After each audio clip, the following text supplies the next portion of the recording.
शाहीचे पेनातून केवळ झरणे नाही, वा खरडत बसणे म्हणजे कविता करणे नाही. कवी जी करत असतो की कल्पना की सगळा हिंदुस्थान एका अन्नछत्राखाली आला पाहिजे, एका विचाराखाली आला पाहिजे.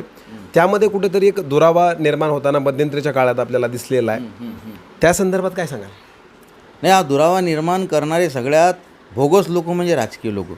लक्षात घ्या, हे राजकीय लोक काय करतात, स्वतःच्या पोळ्या भाजून घेण्यासाठी यांना दुसरी कामं काही नाहीत. धर्माधर्मात जाती जातीत वाद लावणे, बरोबर आहे का, हे सगळं यांचं काम आहे. त्याच्यामुळं नाहीतर विषय असा आहे की बा खरा तो एकची धर्म जगाला प्रेम अर्पावे, आणि तो प्रेम हाच धर्म सगळ्या संतांनी समाजसुधारकांनी आपल्याला शिकवला.